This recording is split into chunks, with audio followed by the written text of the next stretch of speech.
Hello, good afternoon, good day, wherever you are in the world, and welcome to episode 262 of Dial the Gate, the Stargate Oral History Project. My name is David Reed. I really appreciate you joining me for this episode. I have, in my opinion, one of the better villains that Stargate SG-1 produced. And I say better because, if you're really paying attention, you kind of can't help but feel bad for the guy. Bill Marchant. I'm not talking about you getting spaced, as it were, although that was technically not the Goa'uld. That was not Adrian Conrad. That was the Goa'uld. But I'm getting in too much into world building here. Bill Marchant, Adrian Conrad, welcome to Dial the Gate, sir. How are you doing? I'm doing great, David. Thank you for having me on. Thank you for being here. This is a treat for me because I love when sci-fi in particular, but drama can certainly do it in general, make you put into a position where you're not comfortable with the way that you feel about a character or a protagonist or an antagonist. And I just want to start right off the bat. Adrian Conrad was one of my favorite characters, one of my favorite villains from SG-1 because, and I know that some people are going to disagree with me, and that's okay. Despite what he did to Sam, I don't condone him for kidnapping her. I still feel bad for the guy. Because I can see myself in this situation where it's like, yeah, I've got nothing else left. I would not kidnap someone, but I can still feel bad that he's in the situation that he is. And I've wanted to know for a while now, how do you feel about this character? I want to get into you as an actor and as a teacher pretty quickly here, but I just had to ask you about this off the bat. Sure thing. I mean, I think I'm like most actors, is that playing an erstwhile villain, if you will, and I think Adrian's got complexity, so he's not just a two-dimensional cartoon cutout villain. But yeah, he's a bad dude who does bad things for ultimately selfish reasons. So I think every actor loves to play those kind of roles. I certainly do. I wasn't. I was aware of Stargate, certainly, because it's shot in my city. I'm an actor here, and I am a sci-fi fan, but I'm not a big TV watcher. Traditionally, I'm more of a film man, so I knew a bit about the series. I certainly knew who the main characters were, and I knew and I'd seen the original film, so I was aware of the premise of the gate, etc. But when I got the set asides from the casting director, who was Carol Kelsey at that time, amazing woman and hugely responsible for advancing my career. But when I got the set asides, I was blown away, going, "Holy shit! This is an amazingly complicated character." And the way they were pitching it to me then through my agency and through Carol Kelsey was that their plans for Adrian was that he was going to be on the show for quite a long time, which I'll get into later. Okay. So I couldn't help but be thrilled on multiple levels. The character was great. The writing was great. I didn't know Bill Gereghty at the time, but of course, working with him was one of the great joys of my career, and the whole team. And I'll get into all that. But yes, to answer your question more succinctly, the character himself was just mind blowing. I think at the time I based the character around Bill Gates, most likely, because at that time, I mean, that was pre-Elon, pre-Jeff Bezos. I guess Richard Branson was around at that time, but yeah, I think Branson was actually an influence too because of the arrogance and the outrageous act that he commits by kidnapping Sam, putting the Goa'uld in his body, like just the lengths that he was going to, the ego on this character, his desperation to stay on planet Earth in any form was so profound. That I found that intriguing. That relationship with ego is as an acting teacher is something that I have to confront all the time within myself and certainly within my students. And Adrian Conrad has ego in spades. So let's sit him aside for just a moment. Okay. So when did you fall in love with acting, and how does it ultimately fold into teaching? Okay, that's a great question. I'll try to be as succinct as possible. Or not. We can Okay, meander. okay. We have time. We have time. I grew up in a little town called Georgetown, Ontario, just like an hour outside of Toronto. Um, a typical small Ontario town, very white, very homogeneous. Like Pleasantville, almost a little freaky about how seemingly perfect it was, and in retrospect, not perfect at all. Yeah. But in the 70s, the Canadian government instituted legislation to promote film and television production in Canada. And so a lot of that was unfortunately really B-grade productions that were, tax havens, places for people to blow money and have tax deductions. So they were mostly junk films, but not entirely. But two big films came to my town. One of which was, I think it ended up, I've got it here somewhere. I forget what the final name of the film was. It was originally called Never Trust an Honest Thief, and it starred Orson Welles. Yeah, Oh, yeah, and I mean, I was what a 8, 9, heavy. totally, well, literally and figuratively, yes. Yes, absolutely. Yeah, he was a big fella. That was not on So, purpose. I swear to God. But I do that all the time. I'm sorry. Go ahead. Orson would appreciate it, I'm I'm sure. sure he would. But anyway, the movie shot literally in the park outside my house, and one big scene happened on my street right in front of my house. So the whole town was transformed, and like I was a freak, David, as a kid. Like but there was no cable in those days. That's how old I am. So we just had the dials on the channel, like literally rotary dial, and the UHF channels. And there was a channel out of Buffalo, Channel 29, and they showed basically old movies 24 hours around the clock. And so I would stay up all night. Like I would wait till my parents go to bed, and then I'd already memorized the TV guide, and I would sneak downstairs and watch movies. And I've always been an insomniac, so it was fine by me. Even as a little kid, I was like, anyway. So I was watching like on the road movies with Hope and Crosby, but I was also watching stuff like Casablanca, Citizen Kane. So I was well aware who Orson was, and there he was outside my house, and the cameras and the lights and everything, and I got to be on camera, and from that moment I was hooked. Then I started auditioning, like sending auditions, or my package, whatever. Like it was like a home photograph and a letter basically to CBC, which is the Canadian Broadcasting Company, for those people who don't know. And so I got a gig on one of those shows, and my career started to blossom and bloom. And my parents were like, we live in Georgetown, an hour away. We can't run the family around you and your schedule. Yeah. So you're free to do any acting you want at school or the community theater, but we just can't sacrifice the family for what you want and need right now. How When many you're 18, siblings did you have? one younger, one older, both brothers. Okay. Yeah. And Big now family. yeah, they're both creative men, but not actors like I am now. I mean, they both acted in school, but they've got careers of their own. Anyway, so I did everything possible. Like I more than a dozen community theater shows, every high school musical, etc. I ended up going to University of Guelph for theater, and so that's how my acting training started. And the life of an actor is very rough. The training I got at University of Guelph did not prepare me for the business. So I went to Toronto with stars in my eyes. My ego puffed up 1,000 times the size because I got told in school and in the community that I had something special, and I believed that. Hmm. So I thought that stardom was going to be immediate, and of course it wasn't. So I got sucked up into the restaurant industry like every actor, and I got a steady job working in upper management in restaurants, and so my folks were happy because I was making a living, but I was miserable.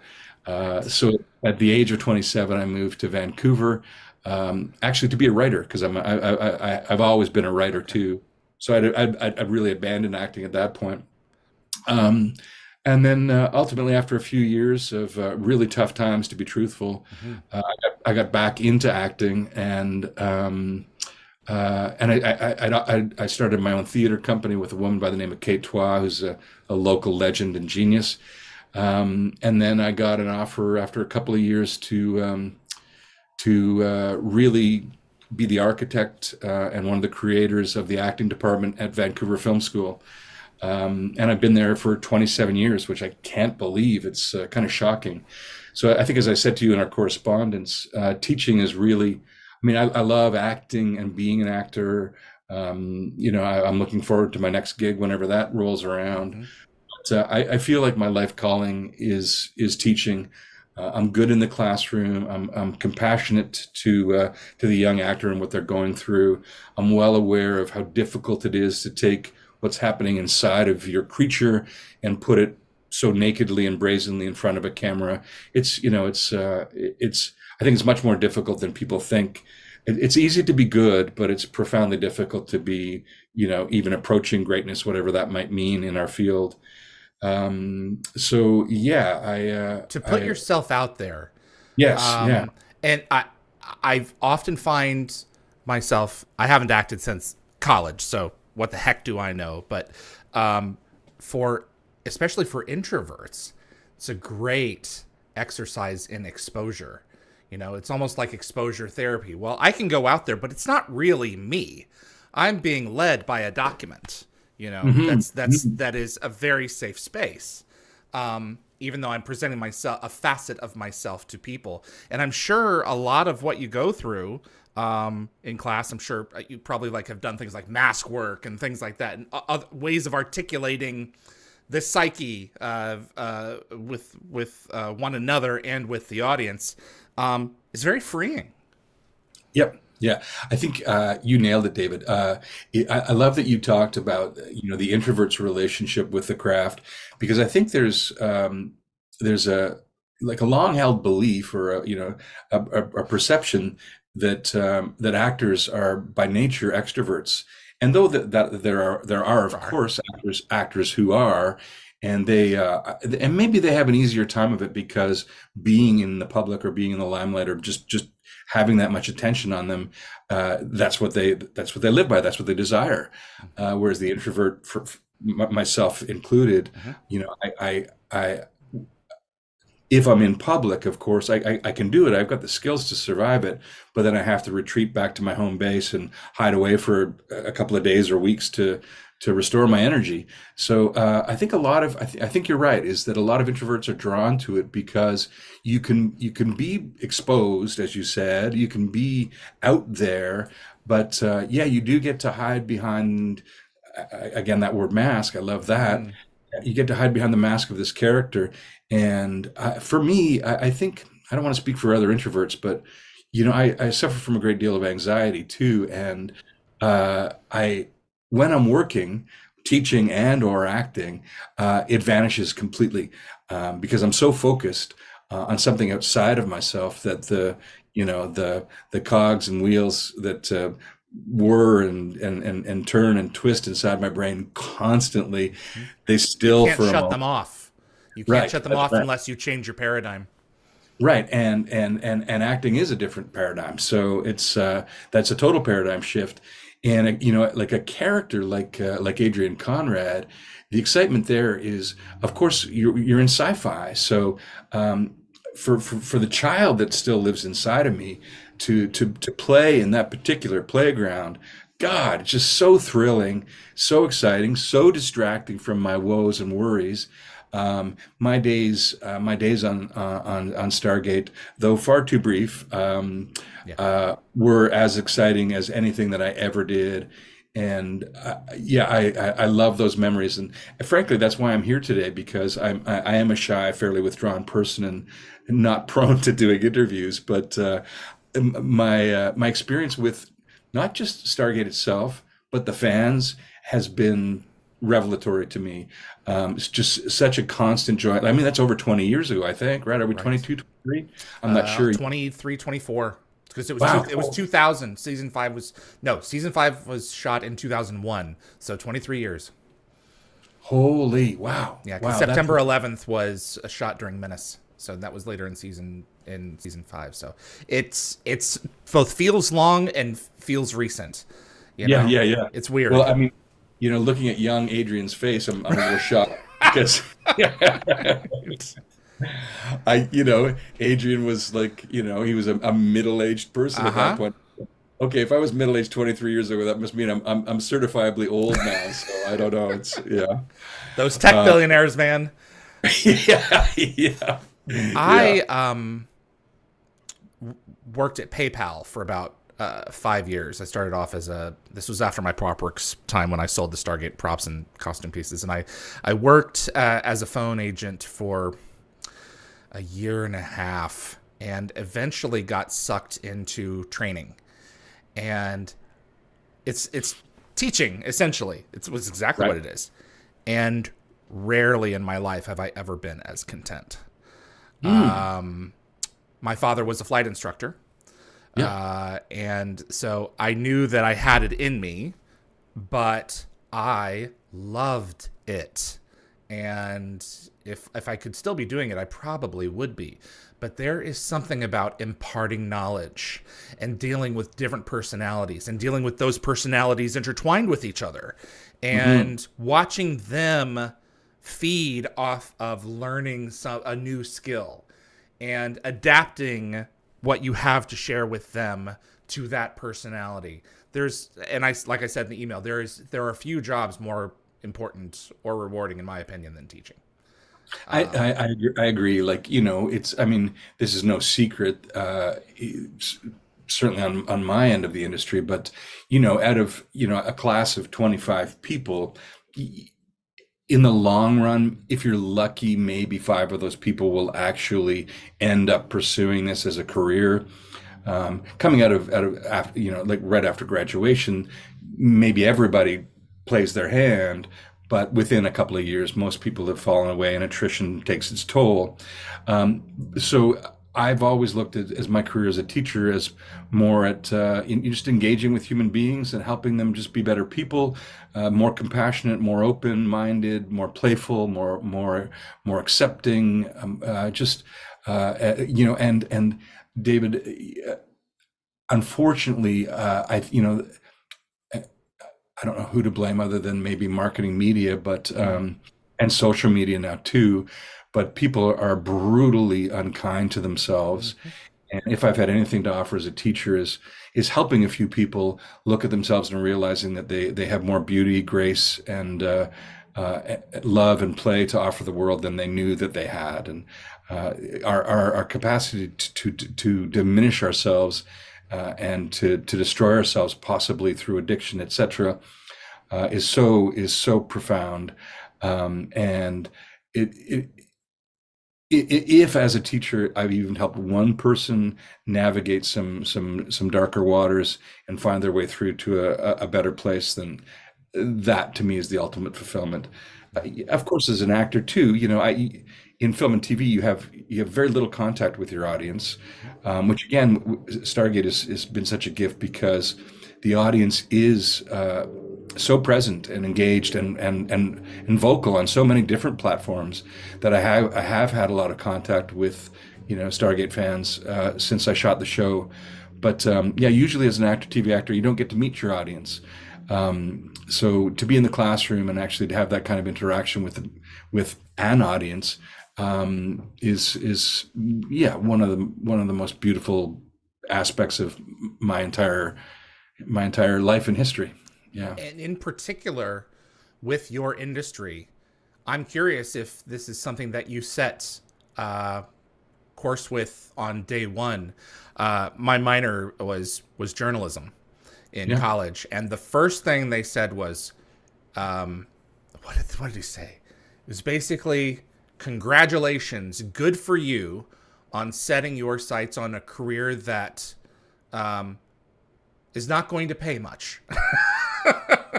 If you have fulfillment in this, that's great, but accept the fact that most of you are not going to be making great money doing this. Right. When did you graduate from journalism college? 2006. 6, so 18 years ago. Yeah. And in those 18 years, unfortunately, journalism has taken a terrible dive. Yep. And it's, I don't want to sound like the snob that I am, but, journalism as we know it now is in the hands of the amateur. And real journalism and the kind of people that I admired growing up, Mm. because I'm a total avid reader. I was a newspaper and magazine junkie before they all vanished. But that quality of writing has largely disappeared, and you have to really hunt for it now, which is a shame. Yeah. Because I mean, whether it was the Times or the New Yorker, or in Canada the Globe and Mail, or other publications, there were some really mind-bending writers out Mm. there that. So I don't know where the journalists have gone, but I guess underground. I don't know. Yeah, there's a few different places, but for sure. But what I'm trying to get at with acting is that 90 to 95% of them are out of work at any one time, and if you can find fulfillment with it, I think that's it, depending on the person, far more important than owning a big house and having the greatest toys. If your spirit is being nourished in the work and you can make it by I know a lot of them, like you said, working in the food industry, can switch back and forth. That's a huge blessing to at least have found some kind of anchor creatively, even if it doesn't always pay well. 100%. I couldn't agree more. Yes. And would you communicate that to the students pretty early on, or would you not lay that as a burden on them at all? I'm curious as to an acting instructor what your approach was. Um, Fantastic question. I I tried to build it into my teaching, Okay. without it ever being a negative, or without ever being a killjoy in the classroom. Okay, so you didn't slap them with it. 100%. Okay. No, I mean, like I work in a faculty of about 60 people, and I know some of those other teachers, they feel as their duty and obligation. And I'm like, you know what? I think the students only need to hear that once. And many of them know that going into it anyway. So us being, promoters of a negative stereotype doesn't do anybody any good. And I mean, I'll go so far as to say this too, David, is that um, people love to be prognosticators of who's going to be successful and who's not. Like, oh, you've got it and you don't, or you have talent and you don't, Yeah. which I think is absolute horseshit. Certain actors may have a broader range. Certain actors may have an easier go at it because of charisma, or certain expression of ambition that might lend them opportunities that other people might find harder to access. But I've taught thousands and thousands of people over my teaching career, and there are so many actors that nobody would have picked to be successful who've risen to incredible heights, and other people who are just so supremely talented who've maybe from fate alone just failed miserably. Like there doesn't seem to be any great rhyme or reason to it. However, I do believe that everybody has a storyteller within them, and if as a teacher I honor that desire and that specific talent, then I've done my job. It's not for me to decide who gets through the portal and who doesn't. It's fate, and it's who you know, and it's where you are in the moment of where you are. Yep. There's a lot of things. There's a lot of things at play. So, Yeah. um, So yeah, good looks are important. Talent is obviously significant to some degree, but not as much as people would think. look at Steve Buscemi. You know, so, Yeah, yeah. man, one of my favorite actors. Is he going to be a leading man? No, but he got No, work. Oh yeah. So because he's a fucking genius. Yeah, he's hilarious. yeah, So yeah, yeah. did Yeah. was Garwin Sanford at that institution? No. Okay, Garwin taught somewhere else then. So many of the Stargate cast have also taught, and you can see why. With their body of work, they know what they're doing. So there's a lot of amazing actors who have done Stargate who have also taught. So that's really cool. Yeah, I don't. I mean, at one point, I'd say over half our faculty had worked on the show in some capacity or Wow. other. I was lucky to have, a pretty substantial recurring role, so Hmm. I get more than my fair share of attention from the fan base. But oh yeah, like I'm sure especially the hardcore fans would recognize almost everybody who worked at that school at one point or another. Yeah. Tell me about the audition. The audition. Again, a beautiful question. I remember it like it was yesterday. So it was in Carol Kelsey's office. I was thinking about this last night because I was curious if we'd get into it. I'm pretty sure I did two auditions. Again, everything is self-tape now. I'm sure you understand Right. that. It's very different place now. But yeah, in the old days, and I would have, I wasn't young then, but I was in the Stargate to me was my major breakthrough. I'd worked a couple of good gigs before then, but that was my first recurring role, etc. But anyway, so Carol would have had me into the office. I think on no, you know what? Maybe she saw me once before I went in front of the producers and the director, but I do remember the producer director session. And there were more people in that room than I'd ever encountered before. In my head, there's as many as seven. It could have been as few as five. But Gereghty was there for sure. I don't. Brad Wright probably would have been there. Brad Wright, Yeah. 100%. Bless Brad. Just love that man. Anyway, so it was the room was packed, so that made me a little bit nervous. Carol was. Yeah, I think she's out of the biz entirely now, but she was one of the best casting directors there was. She was quite often the reader too, which was not always the case, but she was that day. So if I remember correctly, I was reading off of Carol. We were doing the scene in the hospital bed where I'm talking to Diana and getting her to release me from my bonds. And Oh, so the Gould's already taken over in this yeah, scene that you're doing. exactly. Okay. Right. I might have done another scene from that. I probably did do, but that was the deal maker, if you ask me. I remember like this is like I've always had good emotional access. I'm sure you know what that means, but for an actor to have the ability to go to like all the extreme emotional places, and I read the sides and I'm like, holy shit, this is totally my thing, my oeuvre, and so in the audition, I'm talking to Carol as Diana. And at the perfect moment, the tear rolls down my face, ploink onto my shirt. I heard a noise from Gereghty or Brad, not a gasp, but a sound, a sigh of like, yes, like this is what we're looking for. Because you have, like, for Diana to believe, then the audience has to believe. Like, and so I was in the moment, and Adrian slash the Goa'uld was such a good liar that I nailed it, and I wasn't sure that I got it, but I got the phone call about 3 days later, and I must admit, I don't want to sound too arrogant, but I wasn't surprised. I did good job in that one. Yeah, yeah. I was thrilled beyond measure. Like it was definitely, I would say that was the most exciting moment in my career because if I had a launching place or a lift up point, it was that moment when I got the call from my agent that Carol had said, yeah, the guys on Stargate want you. And as I said, the hope was at that point that Adrian was going to last for at least two full seasons, and the plan was at that point for there to be multiple episodes. I can tell you why that didn't end up playing out, but yeah, it was a huge high and very exciting for me. We had never seen I don't think we'd ever seen a character confined to a wheelchair yet. I think part of it because the getting up the Stargate ramp to go to other planets would be rather tricky.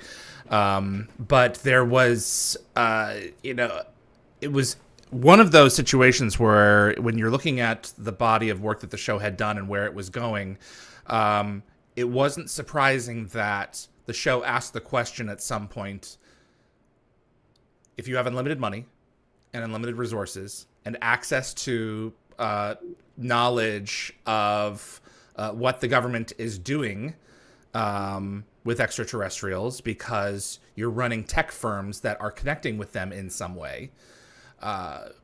what would a person whose chips were completely down do when they were in this situation? How far would they go? And that's Adrian Conrad. Yes, indeed. Yep. So how Yeah. did you make a meal of that? How do you mean, David? I mean, as your approach to this character going in, how did you want to make the audience empathize with him? Did you not care about audience sympathy? Did you care about, okay, this is just the drive of this character? What was your approach to having the audience relate to this human being while he's got one of our heroes pinned to Right. a bed? Yeah. Yeah. Interesting. I mean, there's in terms of my overall experience on the show, like I spend very little time as actual Adrian Conrad. Like Right. it's Mostly the pretty. Goa'uld. Yeah, yeah, exactly. It's pretty quick. In terms of Adrian, it was a combination of two things. One is ego, and one is desperation. Now that I'm older, I kind of get it better, and I've lost so many people that I hadn't. At that point in time, my mom was still alive, but she was very, very sick. So I was conscious of what I would do for my mother, and that would certainly involve. I mean, even more so than myself. You know, not, without knowing fully what the Goa'uld the impact that would have on the host. Mm-hmm. Uh, I would not do that to my mother, of course, but I would do almost anything to have my mother still alive on the planet. So those kinds of urges I understood. The ego, I think again a huge part of acting training is about our desire to be famous or to be somebody or to be seen, to be acknowledged, to have our insecurities wiped away, and to have our true self, whatever that might be, validated by a huge number of people. That kind of ego is, I think it's in all of us. And so that. Having done a lot of work in my training, as that part was relatively easy.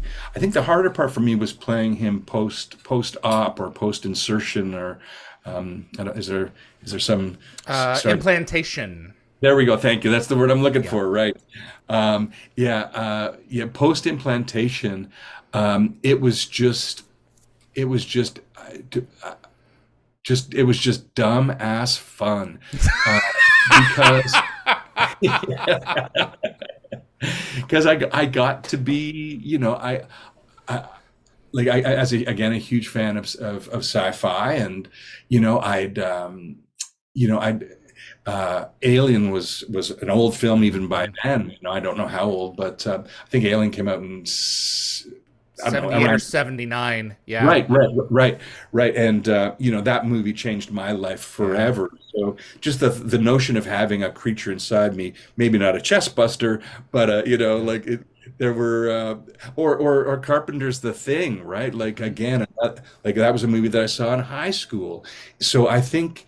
Yeah, I think as for reference points, those two films, which bear some similarity to, Adrian's storyline, it was just a thrill for me to be this all-powerful other. And what's interesting, of course, is the voice and the eyes are added in post. Sure. But I knew the show well enough to know what I was going to become, and so it was just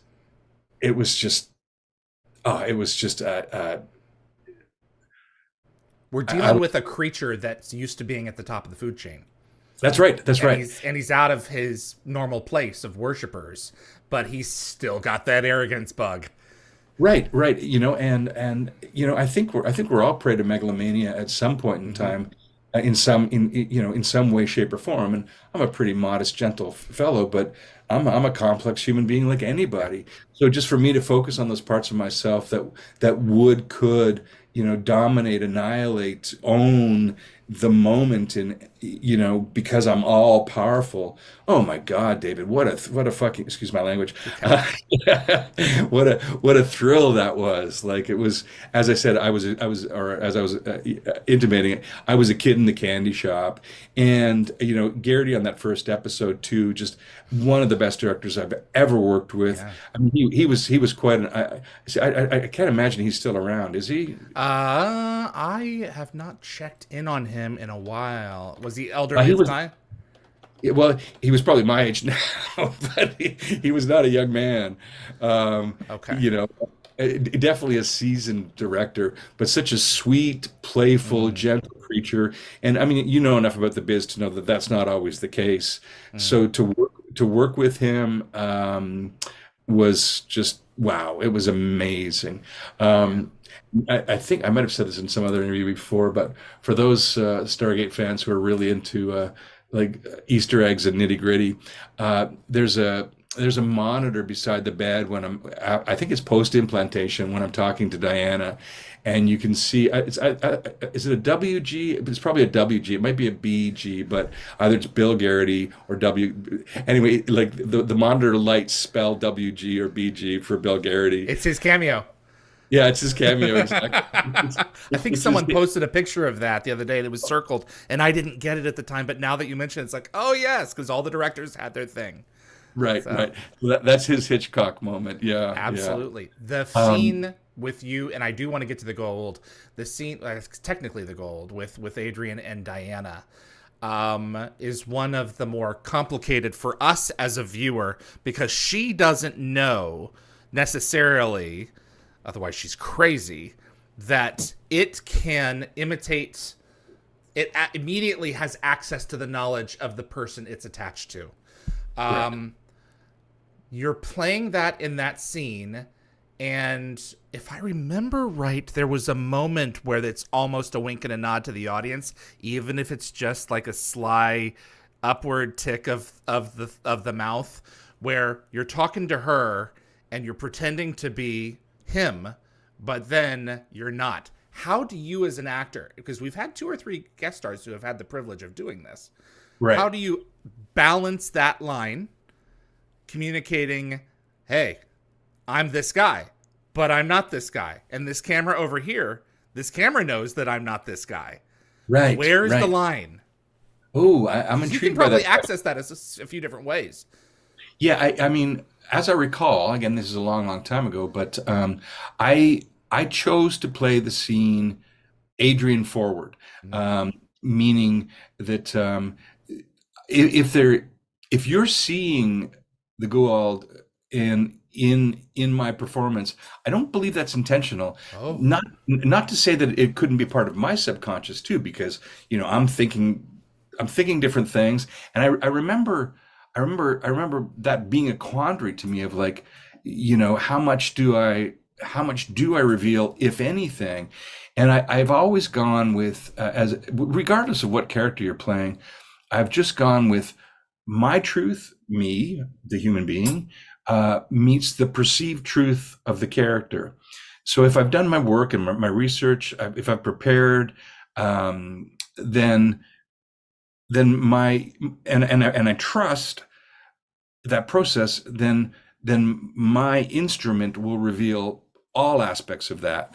So what you saw could very well have been there without me consciously knowing it, as strange as that may sound. But no, I as an audience member am taking on a certain amount of interpretation in terms of what I'm seeing, and I'm right, capable of seeing things that aren't necessarily there because well, of my context watching the show.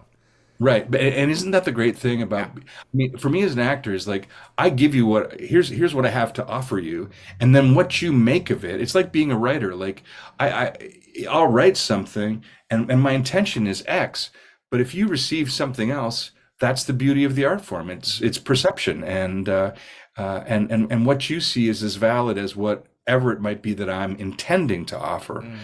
I know I wasn't intending to solely be Adrian, because I was well aware that there was something inside of me that had power over Adrian. Hmm. But I didn't, if I was going to play that, I didn't want it to be overt. Okay. So you Yeah. weren't necessarily aware that, no, it is not Adrian talking at all. It is a Goa'uld pretending to be him. Uh, Because he's not well, letting him talk. They're in hell. As soon as the implantation takes, they are being physically and psychologically tortured from the inside, and they are paralyzed.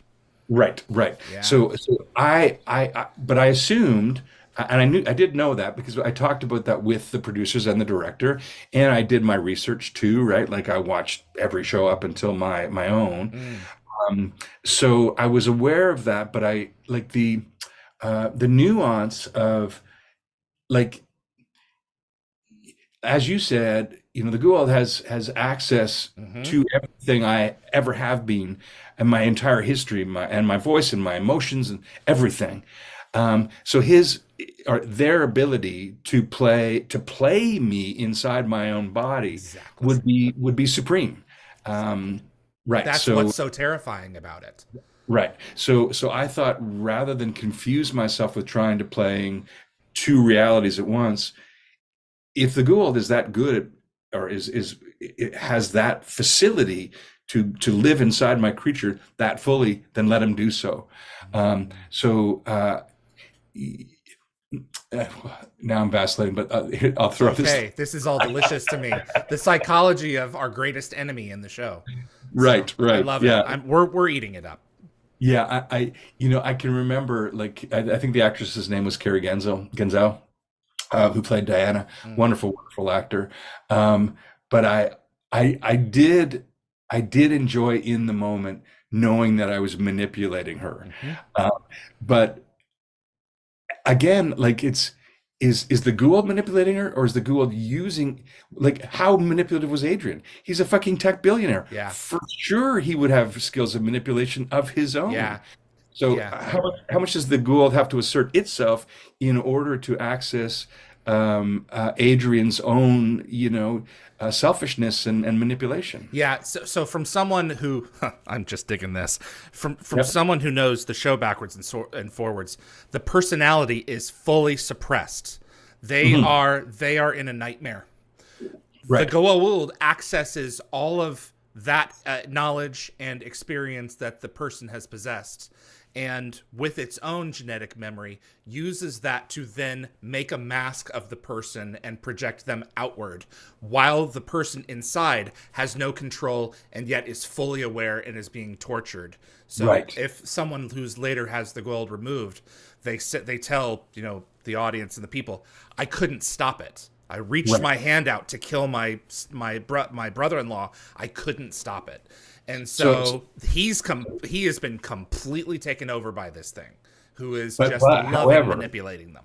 right. But however, Adrian is inside of all this, Yeah. watching this version of myself On a destroy, screen. kill this woman I love. Yep. Yeah. Yep. Yeah. And with all the implication that suggests to that, there is an episode, and I'm going to have the actor on it at one point in time. Alan C. Peterson plays a character by the name of the Canon in season 3's Demons, who also was possessed by a Goa'uld, but the Goa'uld dies just moments before he is killed, and he, being this horrible person who has mistreated this village of people for years, the last words that he has are, forgive me. Right. And, because he has seen what he has become, and he has had the darkest of all dark beings interface with his personality. And I love these characters because you as actors get to play the angel and the devil. Right. And just get to go to town on that. So when this guy takes over, he cures him of I think it's Burchard's syndrome. It's a fictional illness. Yep, And then yep. you became someone else. Just letting that Machiavellism play with John DeLancie as well. I mean, tell me about that side of it from here on in. The post-implantation. Yes, technically right. Right. Well, okay, yeah, there's so many stories to tell. So DeLancie, Yeah. I mean, again, it's the highlight of my career to that point in time, and still one of them, of course. Like maybe the one, I don't know. It was so much fun. Um, uh, and I had to admit, like, Amanda, like most of my work, I mean, I had Carrie to work with as well, Richard to work on in future episodes, but Hmm. most of my work in that first episode, that was, I mean, a lot of it was with Amanda, right? Yeah. And I'm sure you've heard these stories a million times because she is a saint. Like show business is full of all kinds of people, some great and good, and some nefarious and selfish and just lost. But the sweetest, kindest, and it's going to sound like hyperbole and a lie, but it's not. Uh, Amanda Tapping is just one of the finest human beings I've ever met on planet Earth, period. And certainly within this business, which can be so narcissistic and ugly, she defines just grace and humanity and kindness. Like she's a superior human being. My first day on set, uh, oh, that's was that the no? Did I see? Anyway, Come on, Bill. It's um, only been 23 years. I know. I'm getting various memories I'm kidding. conflated here, but Uh, well, I'll go. I'll say this to make a very long story just a little bit more concise. Uh, the the the day before I shot my first day, which would have been at the sanitarium, yeah. uh, Riverview, which is has played a million things and a million TV shows and movies. But anyway, we were out at Riverview, and the night before, I had a temperature of 105, Oh project God. projectile vomiting everywhere, like just so, like so sick I was delirious. And I phoned my like and I didn't get a wink of sleep, of course, because I was so ill. So I phoned my agent at like about 5 o'clock in the morning saying, I can't go. And he's like, are you fucking kidding me? He's like, Yeah. either you go to the hospital right now Yeah. or you go to set. And I'm like, and this is my big break, and I'm like so excited and yada yada. So uh I do decide to go. I get to set. They've got a special trailer that they've rented just for me, basically as a quarantine zone. I mean, my own trailer would have been lovely as it was, but they've got this luxe crazy thing, and the thing is loaded with every kind of cold medicine you've ever like just every creature comfort that you could have for a sick person was there. And luckily that was a wheelchair scene that day. So Yeah. um, when Adrian is, I mean, I'm not really super proud of my work in that particular scene because I was so sick. And That Adrian's sick. I know. You think it would be perfect, right? Like method acting central, but it was just really difficult to get through it. And I was, you can't see it on camera, but they have a barf bucket, uh, it's out of sight, but it's in the scene. And so when they call cut, whoop, that was Next to your awful. wheelchair. Yeah, yeah. And post COVID, they would have never let me anywhere near the cast. But in those days, like everybody was sick on set, like it was so normal. Anyway, Amanda took such good care of me, like unbelievable. And then, oh, that was it. It was before we even shot. I was there for a costume, like just wardrobe. And so I'm in my trailer, knock, knock, knock on the door. Who's there? This woman I've never met before. I know very well who she is. And she's like, hi, I'm a man. I'm like, yeah, I know, I'm Bill. And we talked for like half an hour. And she took it as her role as the Stargate ambassador to make sure that as the guest star that I felt welcome and loved and seen and appreciated and considered. And that's just the class act that she is. So anyway, that's an Amanda story. But She is the welcome wagon. She yeah, always was. yeah, Yeah. yeah. And I've had the great privilege to have worked with her a couple of times after that as a director, and she's certainly as great a director as she is an actor, and just you know, and like I mean, she's worked with like literally thousands of people, and so the next show I worked with her on was I don't know, like probably at least 10 years later. But it was yesterday, and she greeted me with open arms and big hugs, and anyway, blah blah blah. So, but you were talking about the post-implantation. So anyway, I was intimidated to work with Amanda and ultimately with Richard. I never did get to work with Christopher or Michael, though I met them. Mm. But I was intimidated. But I was really intimidated to work with DeLancie because he's John DeLancie, not just Q, but his whole career, right? Like, everything, including like fun stuff like hand the rocks the cradle, and it's John DeLancie, and I don't know how many stories you've heard about John, but he is as intimidating in person as he is as he is on Stargate. So. I've It's had not him that on he's the show. You better bring your A game when you're across the table from him, because well. he's fully present. Yeah, he is Yeah. fully present, and he doesn't suffer fools. So he was nothing but kind to me, but he's very imposing, as you would know. And yeah, he doesn't. He's not one for pleasantries. I have nothing bad to say about the man, but I mean, we sat beside each other for 2 16-hour days or whatever. It was like long, long days in the caverns of Riverview, um, and he was totally professional. But yeah, he's not a glad hander. He doesn't. He's not your friend because you're working on the same show. Hmm. I think we have mutual respect for each other. The scene in the sanitarium when he and I first meet. Uh, In the that's basement after O'Neill's been shot. no, no. At the end of the Oh, okay. Yeah, they use the same building, but it's been suggested that he's been moved. Yeah. right, right, yeah, yeah. So we were in the same location, but yes, totally different place. So I'm in that Yeah. containment unit at that point, and Delancey comes in to talk to me in that first episode, and oh God, he's a great actor, man. Like, he's a great actor, Yeah. as you said, so present, so engaged, and oh, I'll never forget the feeling of sitting across from him, and like I don't want to say I'm a serious actor, but I because I like to have fun. I'm playful, but I don't mess around. Like, Hmm. I'm there, and I have stakes, and I'm involved, and like, there are people out there who think sci-fi TV is silly. Well, I don't think so. It's as important to me as anything ever made. Like, you don't go halfway, you go all the way.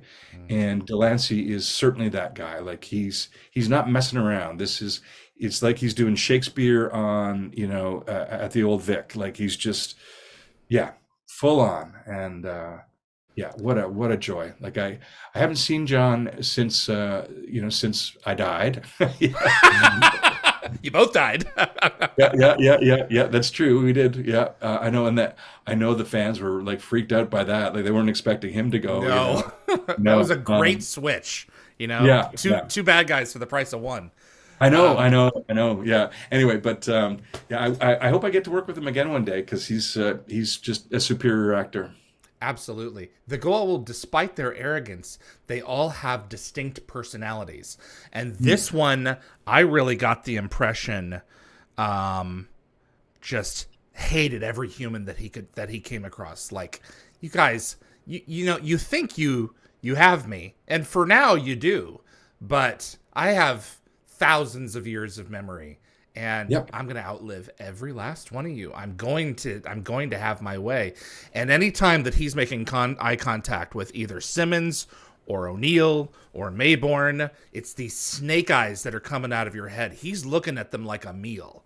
Right. Um, it's one of the more unsettling performances of a Goa'uld in the show, and I must give that to you for doing that, and Joel Goldsmith for his score. You had your own motif, that came back, especially in 48 hours. It's like, okay, he's still confined, he's still there. What Right. now he's saying, don't mess with me, or these consequences are going to happen. Your friend is going to die, or you're going to kill the host. And like, everyone's like, we don't really care about the host at this point. It's like, well, I'll kill him. I can kill him. Yeah, That was just yeah. delicious to watch. Oh, nice. Thank you. Thank you. Some of that I give to Brad. Brad came up to me during the first episode and said, we were in the basement at that point, and I think he said, well, maybe we're on the lawn. Anyway, we were at Riverview, and Brad said, I want you to be the meanest Goa'uld of them all. Like, and again, they did have plans for me at that point to continue on, and I don't know what the storyline was ultimately going to be, but they intended for him to be, yeah, maybe the worst of the worst. So some of that's me and my interpretation, but some of that's also engagement with Brad and what his vision was for where they were going. Yeah. It's interesting because the show was ending with season 5. Yeah. Showtime had renewed the show from 2 seasons to 4 seasons and then to a 5th season, relatively all in the same time span of like the first season while it was in production. They really Right. enjoyed what was coming out. So I suspect when season 5 ended, the intent was a feature. I suspect there would have been plans in some way for that. But when Showtime picked up the show for season 6, you returned in Prometheus as well. Right. And I don't want to immediately skip over 48 Hours because it is one of my favorite episodes of the show. And him possessing the knowledge of how to reset one of the Stargate pieces of technology, the dial home device, was critical in that. But it is, Right. more or less you in a cage in this episode and having to project out from that. Yeah. So tell me about the changing over from the confinement into getting yourself aboard this ship and actually finally getting a chance to leave Earth. Simmons and the Goa'uld are actually beginning to work together. Right. Right. Because now Simmons is on the run just as much as anyone else is. Now he's a prisoner too. Right, right. So I've got so many memories around those 2 episodes in that time. Going back to your talks about the movie, so I was privy to talks about what was going to happen. It definitely, I mean, well, I'm sure you know all this better than I do, but yeah, the feature was all but a certainty at that point Yep. because it looked like season 6 was definitely a bust, and then season 6 was a surprise. So, you know, I'll tell you this part of the story now. So, I was in a terrible car accident when I was 16 years old. I didn't know it at the time, but the bone was compromised, and I had both my hips replaced prior to my being cast as a Goa'uld. Um, by the way, it's hilarious that I love your pronunciation because it's correct. I've been trying to say Goa'uld properly for forever, and I still can't say it right. So it's just, Goa'uld is technically, but everyone messes with it. I know it's The Goa'uld. including on the show. Like, Yeah, because they're beneath contempt. Who cares? yeah, yeah. Anyway, so we were in the like we were all having a great time, and Gereghty and I hit it off, and Brad and I hit it off, and forget who wrote that episode. Which one are we talking about? About The first one or the second one? the first one, yeah, Desperate Measures. Yeah. I think that's Brad. Is it Brad? Let me make sure, just for the sake of archival purposes.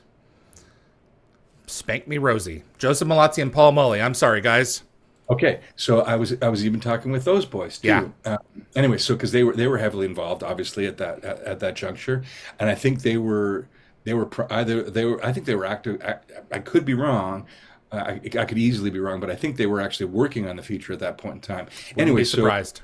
so they'd engaged me with conversation about like, hey, you're an important guy. You're going to be like, as we finish the season and move forward, whatever that meant, you're going to be around basically. And then we were in the basement, and Brad was watching the monitor with Bill, and he's like, "You've got a limp," and I'm like, "Yeah," and he's like, "I don't think a Goa'uld can have a limp," and then Yeah. and then Joseph was there too, and there was other people. There's about 4 or 5 people, and I was standing right there. Got into a conversation about whether he would or he wouldn't or could or couldn't, whether that was in the realm of possibility. And we left that day with the idea that yes, he could have a limp because because I have an implant. I mean, that wouldn't have been taken out of my body. No, the Goa'uld works with what it has. That's right.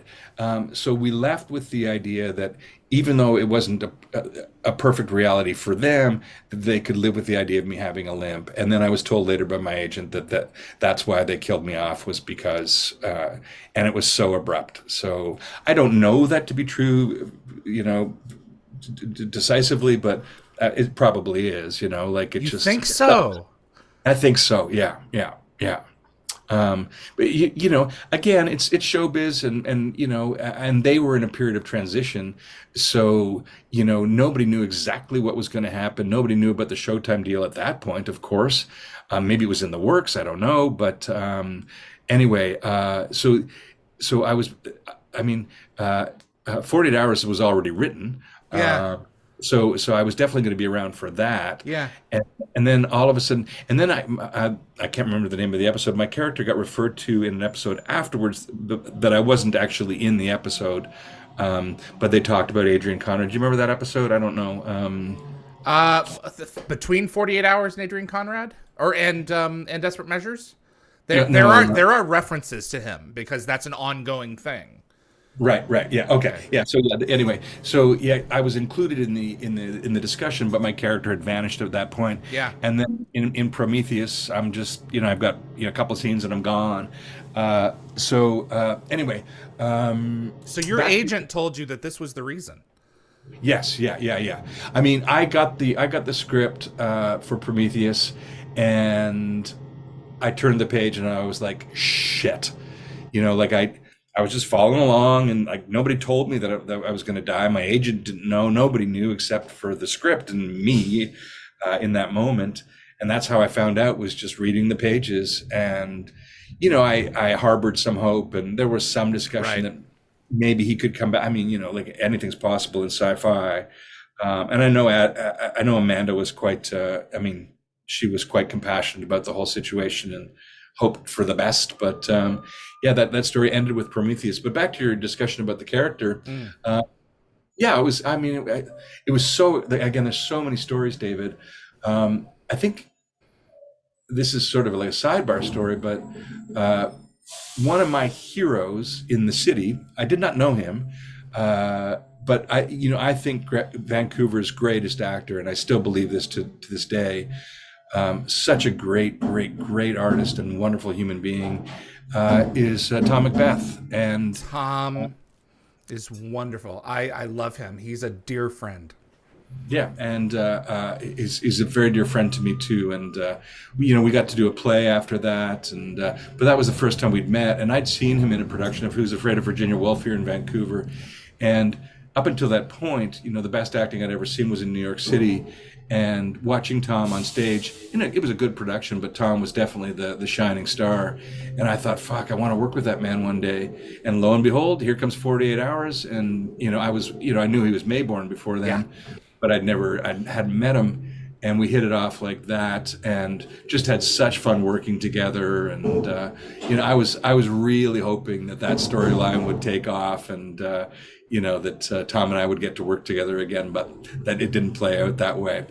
But, I just by that point I was a Stargate fan, of course. And then, waiting for the scripts to come in and not knowing whether I'd return or not. So then when I did come back for Prometheus, it was, I was thrilled, very sad to find out that I died. But, getting to work with DeLancie again was great. Getting to work with Richard was, I was a kid when MacGyver came out. So, this is a person who for a long time had this position in my life. And there's lots of different stories about Richard in town, as you could maybe imagine. But my experience with him was nothing but stellar. Just what a gentleman. And as I'm sure you've heard a million times, one of the funniest human beings on planet Earth. Like he made that show. Yeah, he's on set and off set. Like he's a rascal. It's a joke a minute with that guy, and really dry, and really just he's a gas. But again, to go back to the story, I'm 60-year-old kid now, and I was a 30 whatever year old kid at that point. But to be on this spaceship, like it was too much fun. It was a blast, and um, yeah, it was yeah, it was. That's that was the first episode with that set, the Prometheus set, and Yes, it yeah. continued on until 2009. I mean, that they added to it every year with more GAC, more and more GAC on each of those pieces, and expanded the corridors and everything else. But you were there for the prototype, and that must have been a sight to behold. What a magical set! It was a magical set, and David, people were really stoked about it. Yep. Like it was because it was a big thing for them to have this gigantic new set piece, and of course, by that point we're into season 6, so the show has a new lease on life. And yeah, they were. I was sad that I wasn't part of it anymore, but they were actively planning and super excited about what was going to happen to come. So. Yeah, Um, absolutely. I think that the Prometheus set was over at Norco at this point. I don't think it was at Bridge. Do you remember that? I think that they started it off at Norco. Or is as I that? recall, Yeah. it was Bridge, but Oh, okay. I don't remember. So Okay. it could have been anywhere, frankly. But Okay. I only remember shooting at Riverview and at Bridge. That's my memory, but I don't know. Got it. The character's death uh didn't seem, I mean, especially, if you're told that you're going to be sticking around for a little bit on this. The character's death from my perspective seemed, fulfilling, because just the previous season we had a character by the name of Tanith, and I am forgetting who played him, because I want to make sure that I give his name out for due credit. That would have been Peter Wingfield, who is now a Okay. surgeon. He's no longer an actor. Well, At the end of season 5, they knew that at that point there was probably no chance of a season 6. It was going to go to a movie, so they were wrapping stuff up, and they brought him back as a static shot, because they couldn't get him up in time for the show. So they took a screenshot, an image of him from a previous episode, and photographed him in the spaceship before it explodes. So in the scheme of losing, characters, Goa'uld characters in particular, we as an audience were accepting of the fact that sometimes these things are just going to come out of left field. And hearing your story and what you were told by your agent, and having an episode to return where you got a send-off, a proper, maybe certainly earlier than expected, but a proper resolution to that character, for me as an audience member watching, is fulfilling. great. That makes me happy because I mean, yes, by then I was a fan, Yeah. but I'm not a fan the way fans are fans, Right.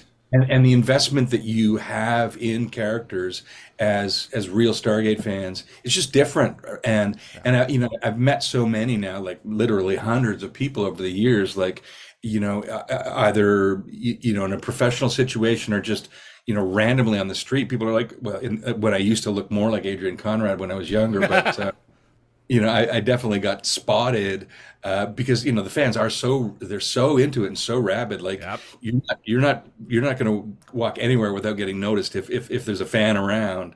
So my husband calls it getting gated. I'm like, oh, you got gated, and I'm like, oh yeah, I did. So The Goa'uld is loose. Someone call SGC. I've got him. yeah, exactly. That's funny. Exactly. I'm not a famous person and don't pretend to be, but I was on a flight. My family lives back in Ontario, and I was on a flight to Toronto, and there was 3 seats, and I was on the aisle, and a guy in the middle and a guy in the window, and the guy at the window like was clearly vibrating, and I didn't think Stargate for a second, but I was worried he was like a terrorist. I didn't fucking know he Something's was. wrong. So, yeah, something is wrong.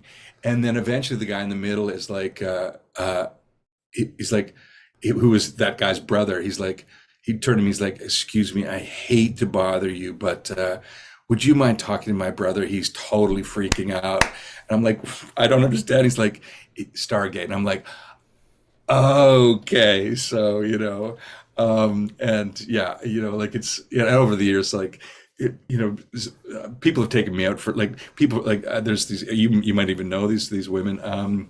There's four women from London, amazing people. I mean, there's so many. It could be anybody, but anyway, they took Tom and I out for dinner one night, and like very expensive dinner.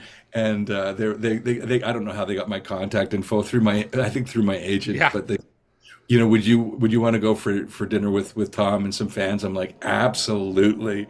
So respectful and so loving and so kind, and well, I mean, you know the fan base way better than I do, and it's a pretty special world to be part of, frankly. We accept the fact that there are talent who do the job as a job, and when you have folks like Tom McBeath who come along, who genuinely love and enjoy the fandom interaction and who are not threatened by them, you hang on to him as long as you can, and that's Tom.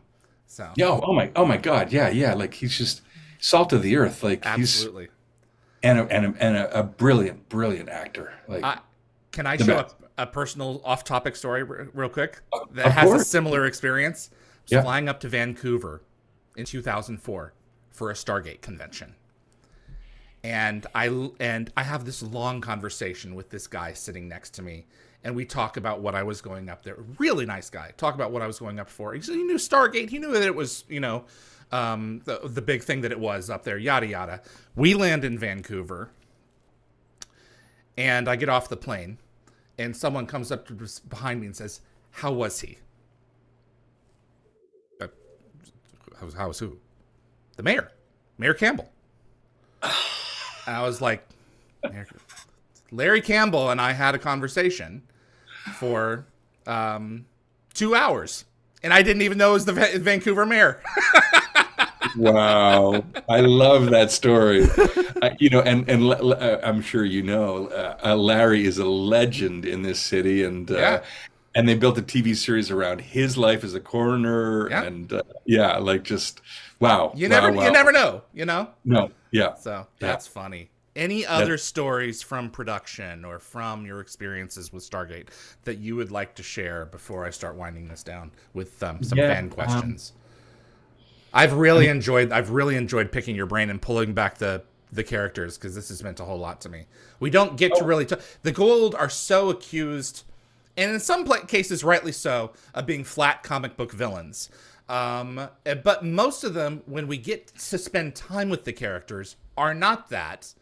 They just appear to be on the surface. And this Okay. is Adrian Conrad is a great example of that, because we get his host's story. Well, which is so important, right? Like that. I think.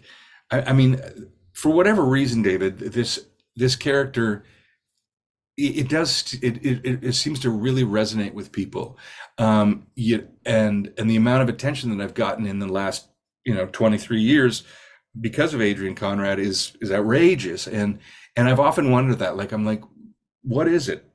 But I think you really found the core of it is that because people know his origin story to a degree, and who he was before the implantation, that there's a connection with the human being beneath this, and certainly for the deeper fan, like you are yourself, knowing that Adrian's inside there somewhere, and having met him and seen what his predicament is, that's going to have a deeper kind of impact than maybe other Goa'ulds do.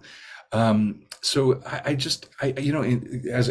as we move towards wrapping up, I don't think I have any other stories from set that are really worth telling. I mean, me being that sick, Amanda and Richard and Tom and John, like just in front of the camera, and then Bill Gereghty. Oh my God! Like again, I was I was just developing my resume at that point, and I was kind of a fool to believe that everything was going to be as cool and as lovely as that was.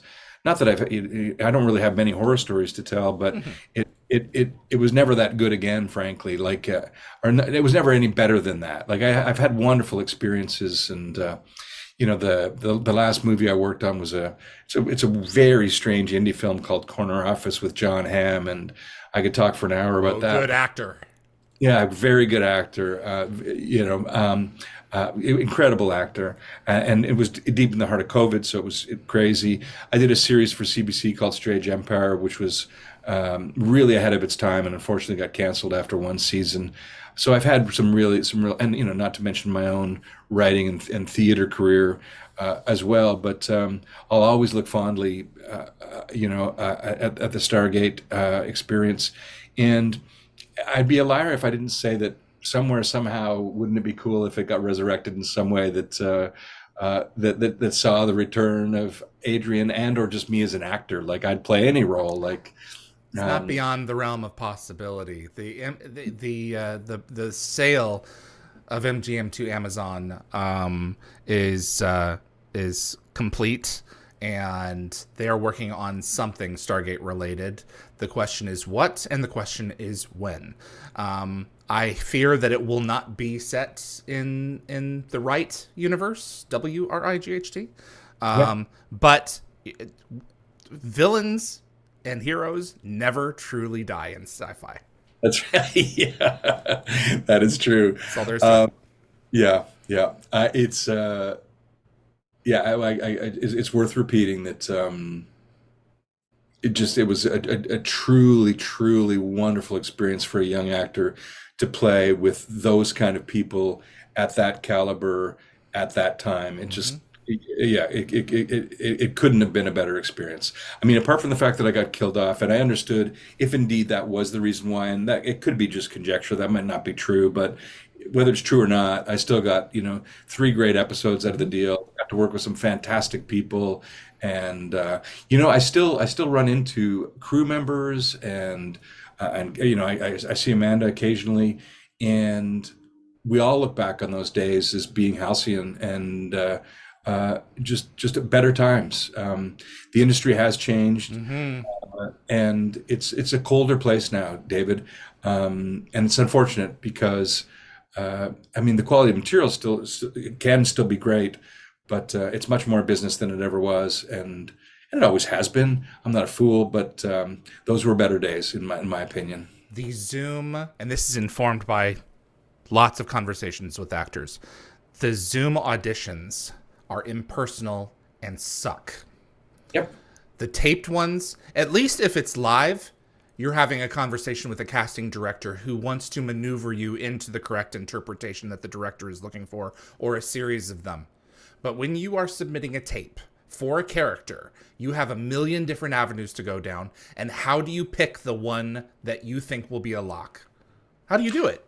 Well, and I mean, this obviously that in the old days, which aren't so old at all, yeah, you'd go into an audition and yeah, no, half the time you wouldn't get a note at all. You just say thank you, and maybe you'd get the gig or not. But I'm an actor. I respond to direction. I've developed my whole life, worked at it to be able to. If you, David, say, Bill, I would like you to do it this way, Yeah. I say yes, and I go.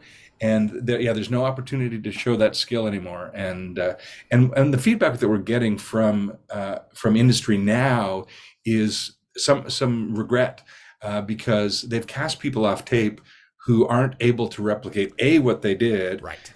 and B, they're not directable, so they can only do that one version, and it's a death knell for the production and certainly for the directors and writers. Just like, oh my God, we're stuck with this stiff. So yeah, I would love to go back into the room and show people what I can do. I can only hope that that last sentiment will be only more prolific as we move forward. It's not. I don't think there is no reason other than maybe some people feeling more comfortable and for cost cutting. Yeah. Other than that, to start bringing up in-person casting calls again, because you're not going to be shooting the show over Zoom. If you were, Zoom interviews and casting calls would make sense. But otherwise, no. Get over it. set aside the money to have the casting directors look at people in person. The other argument that I've heard is it allows them to open up the list to a much broader group of people. But then you spend 8 to 10 hours creating. I apologize. Just No. Absolutely blathering. 8 to 10 hours working on something. And Rachel Luttrell told me in one case they looked at 20, 30 seconds of the first tape and then of the first part of the tape and then move on. Yep. Not Yeah, I was told it's casting by Tinder. Swipe left, Yes. swipe left, swipe left. So sometimes they don't even want, like, if they see you and you're like you're 20 pounds underweight or overweight, or your hair's the wrong color, or whatever, like just some fancy that the producer slash director is having. You're gone. And in the old days, you could feel it. Like I swear this to be, I don't know this to be true, but I swear it, David, that I would walk in a room and I would feel a coldness from the table of like, wrong guy, not who we want. And then I'd do my work and I'd feel a shift, and then I'd get a direction, and then you'd feel another shift, and I'd get the gig.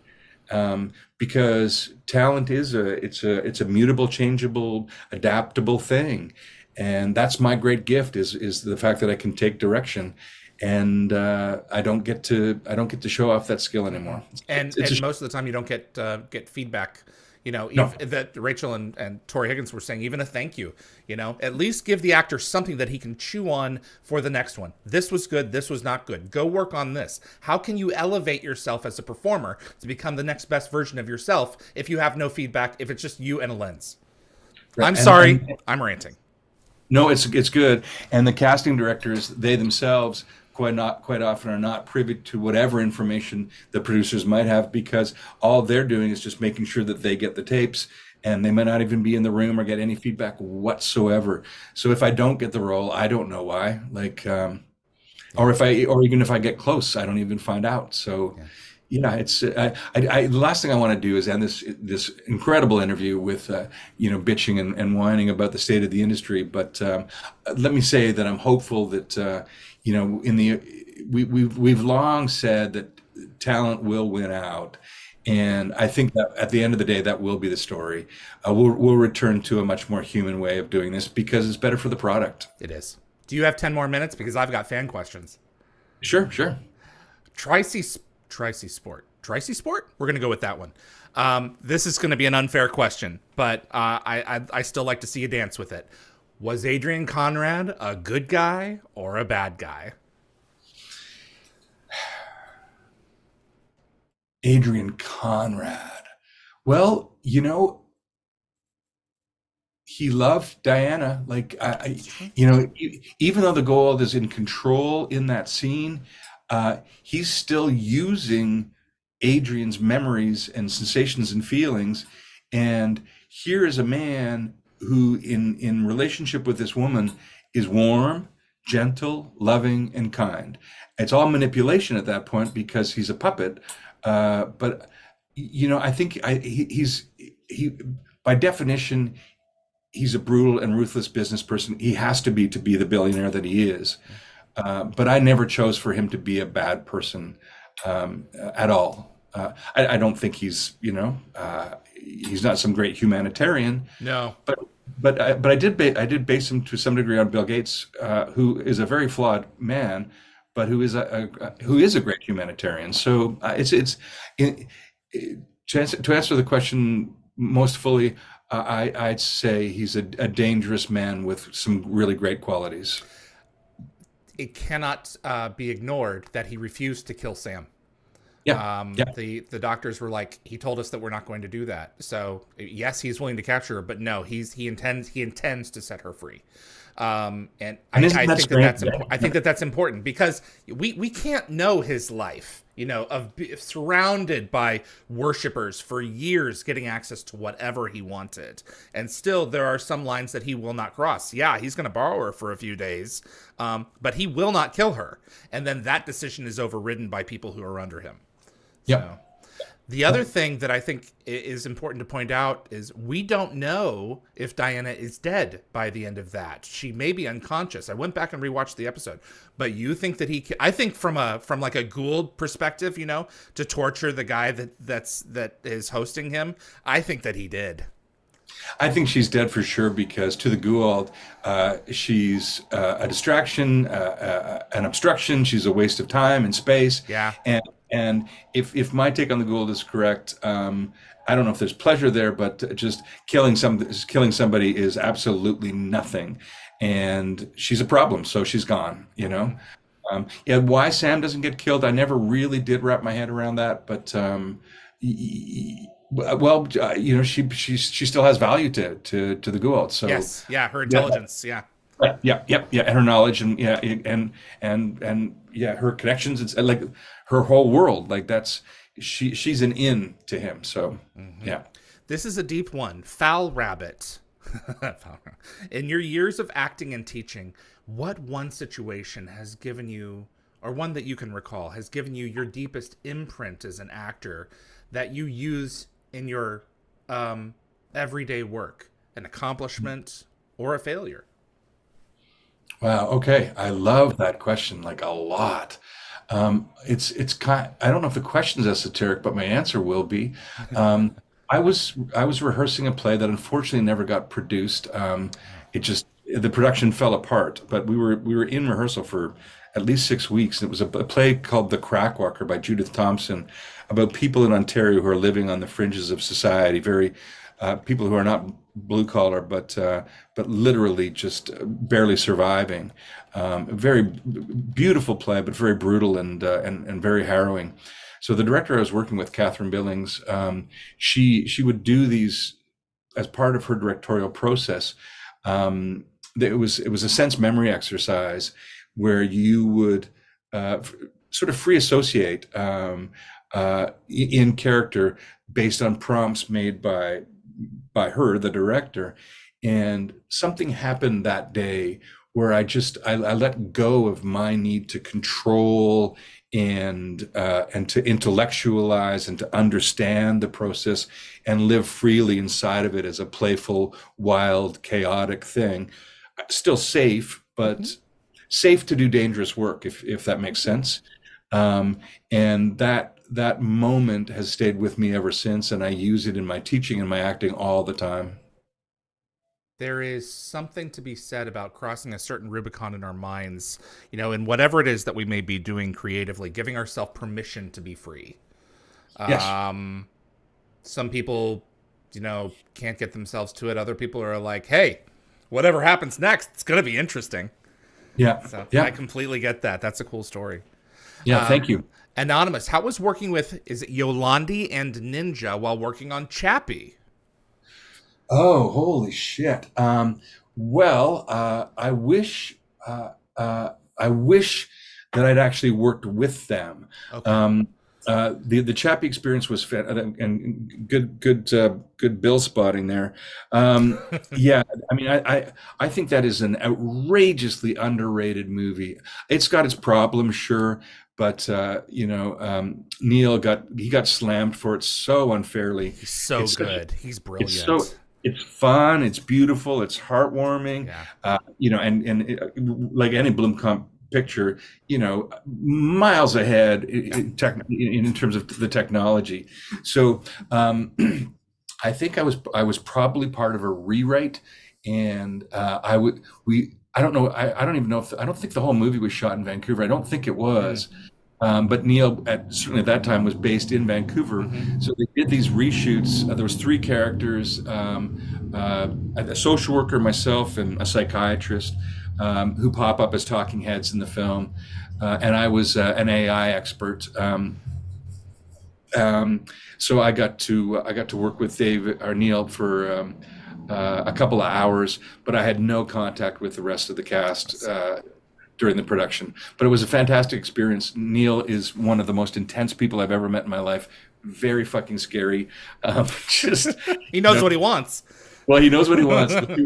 We all shot on the same day, and the two actors that went before me, they came back from the experience in tears. So I was like, "Whoa, what's this going to be like?" But luckily for me, he and I work in a very similar fashion. He's very intense, very direct, very specific, maybe to the point of being brutal. But I can take that. I'm not a fading violet. I can Yeah. handle it. So yeah, it was a joy to work on the project, but no, I did not work with those two I incredible see. artists. Yeah, There are a few directors that I follow and like, okay, what's he doing next?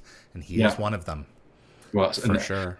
yeah, I mean, his career's had its fair share of ups and downs, For but sure. I would never count him out. But he's a No. risk taker. Yep. He's willing to go, I want to create what I want. So Yep. absolutely. Him, Wes Anderson, it's like, what are they going to do next? So Right. lot. He went to he District 9, his first Yep. major film. He made a short at Vancouver Film School where I teach, and that was, of course, the thing that started his career. Alive in Joburg was a Vancouver based short. No, the District 9 short. I don't. Yeah, Is that's that? the one that came before. Yeah, because I the guess so. trailer came out for that. I'm like, I've seen this movie before. So I didn't Okay. real. I thought Alive in Joburg was shot in South Africa.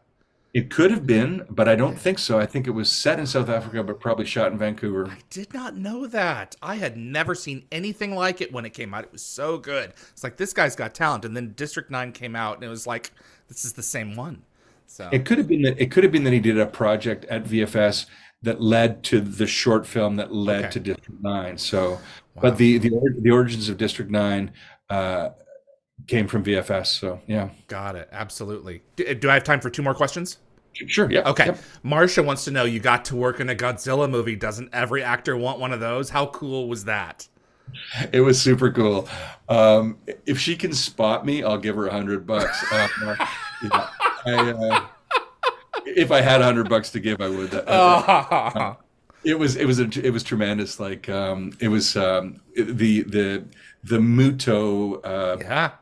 yeah, like I was a Muto technician, and like what happened was I was Muto technician number two, and they hired two people to play that. Like it was a total mistake. We showed up on the day, and like, who's Muto technician number two? And me and what's his name? Kurt Max Runty.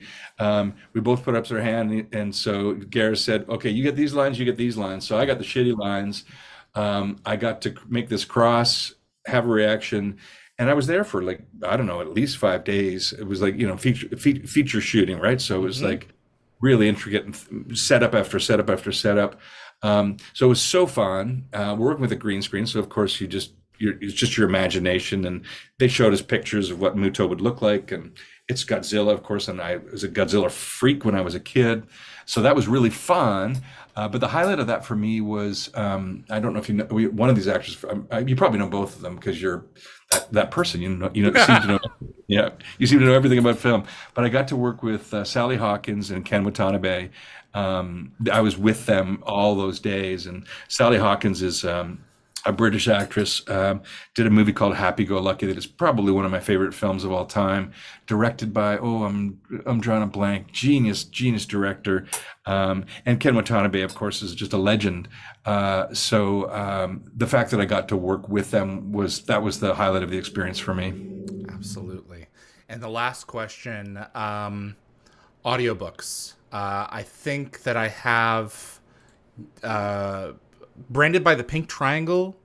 Yep. Did you narrate that? What? Let me make sure I get the proper credit here. This was Anthony. What do you like about voiceover work and how it's separated from anything visual? I That's a great question too. I wish I got to do more of it, frankly. I just did my voice. I mean, like I'm an old guy, and I finally got, you know, I finally had the wherewithal to do my voice demo last year, which I think you can listen to somewhere, Yeah. maybe on the character's website if you want. But anyway, it's out there if you want to have a listen. And so I've done not as many auditions as I want, but I've done a few auditions for the voice world. And I've done commercials and stuff over the years, but my voice resume is not nearly as extensive as I would like it to be. But a place where I've had some success is with the audiobooks. And I just, in answer to that question, I love being in the booth. It's headphones on, microphone in front of me. It's so quiet. It's so focused. As we talked about earlier, as an introvert who gets overwhelmed by human energy, unless I'm teaching or acting, it's like I'm in total isolation. It's just me and the engineer who I can't see, just I'm hearing over the cans. And I want to talk about that specific project because that was that was, I mean, I didn't make $1 million off of it, Mm. far from it, but I don't know, a couple of grand, whatever. That's not the point. Is my agent phoned and said that, um, there's this company that is doing this book branded by the Pink Triangle, which is about the queer experience in the concentration camps in World War II. Um, and Oh, is that all? Yeah, Right, is that all? man. Jeez, Exactly. that's a big. Whew. Right. So for me as a queer artist, I immediately said yes, even before I'd read the book. I read the book that weekend, confirmed with my agent that I wanted to do it. We spent, I don't know, 3, maybe 4 days. I mean, you're reading a whole book. It takes a long time, and it's exhausting. And some of the passages in that book, of course, because it's all true stories, David, it was very intense and very heart wrenching. I did lose my shit a couple of times, and the producer and the engineer were so supportive because, I mean, I don't know if they did. I think my agent must have shared with them the fact that I was a queer artist, and but anyway, they didn't hire me for that. They hired me for my voice. Mhm. Uh, but just to be able to tell, like, I'm You're sharing stories right, right, that and mean I'm something to you, you right, know? right. Yeah, exactly. To get to the point of it is, I grew up in a brutal little town that was very homophobic.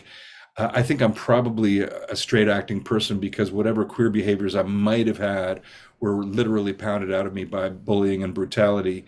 And so I am straight presenting. So because of that, I've spent my career largely, well, no, exclusively playing straight characters.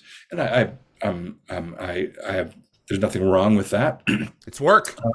It's work, Look at Neil exactly. Patrick Harris. His most well-known Right. character is a straight guy. Right, exactly.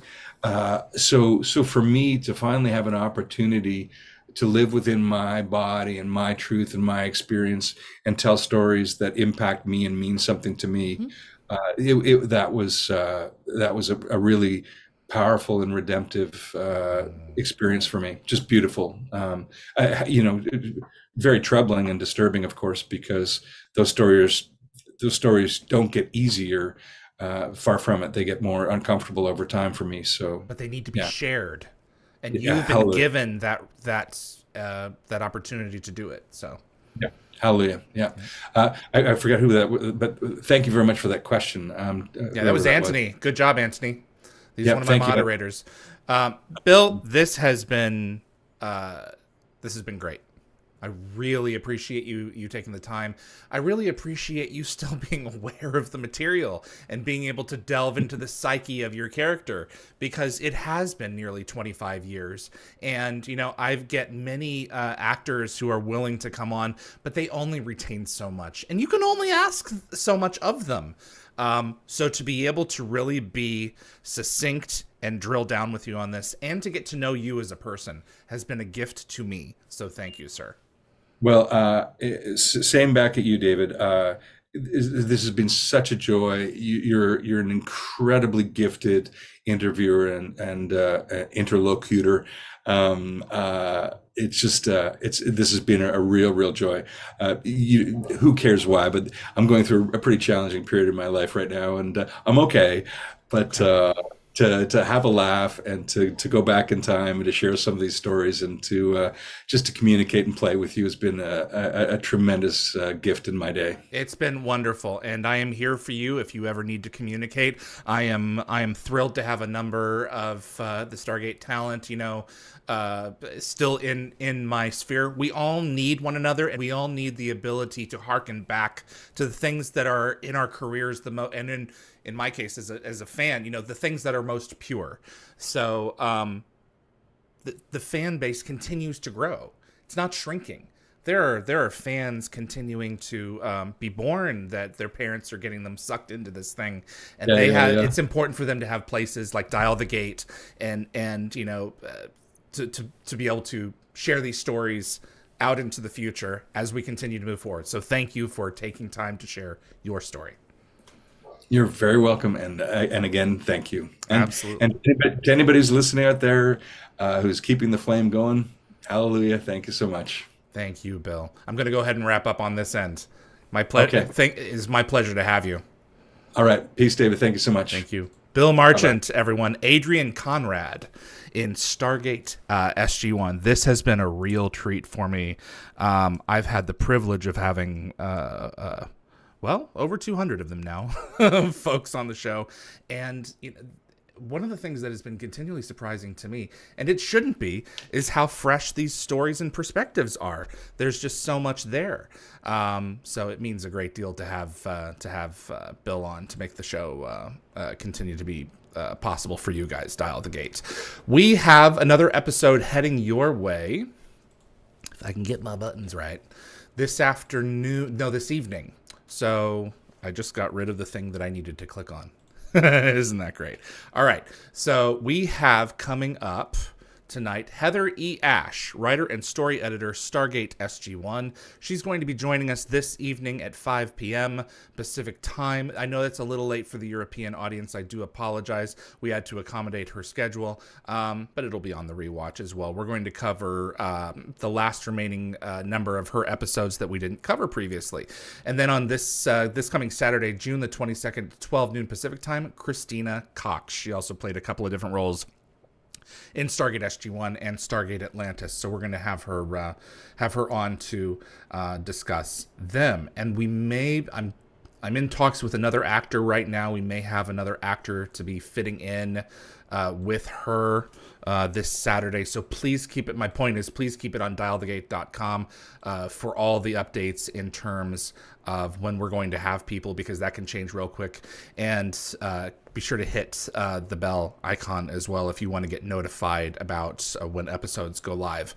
I've been hearing some people saying that that's not really been working, and I may be playing a part in that to a degree, so I'm going to try and do my best to fix it.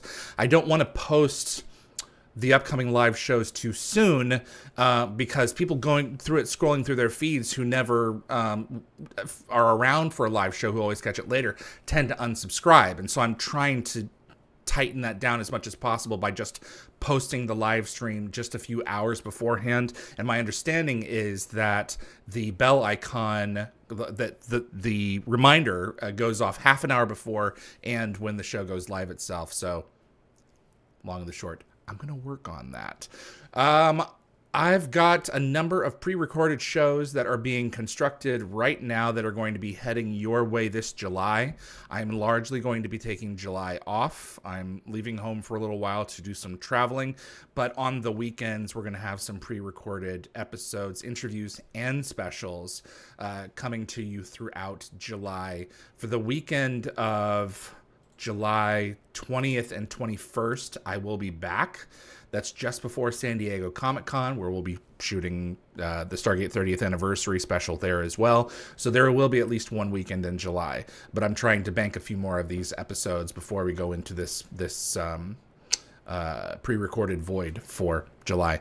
Bill Marchant, thank you again. It was a pleasure to have you. Thanks so much to my production team, my moderators, Tracy, Anthony, Jeremy, Marcia, and Summer. I could not do the show out without you guys. If you like what you've seen in this episode, click the subscribe button. It really makes, click the like button. It makes a difference with the show and will continue to help us grow our audience. Please also consider sharing this video with a Stargate friend. And again, if you want to be notified about future episodes, click the subscribe, and giving the bell icon a click should notify you the moment a new video drops, and you'll get my notifications, you should, of any last minute guest changes. And clips from this live stream will be released over the course of the next few weeks on both the Dial the Gate and GateWorld.net YouTube channels. Thanks so much to Frederick Marcoux at Concepts Web, keeping Dial the Gate off the ground. Bryce Orrs and Eagle SG, Matt Wilson, my visual effects artists and animators. You guys make the show possible from week to week. My producer, Linda Gabber Fury, thank you very much. My name is David Reed for Dial the Gate, and I'll see you on the other side.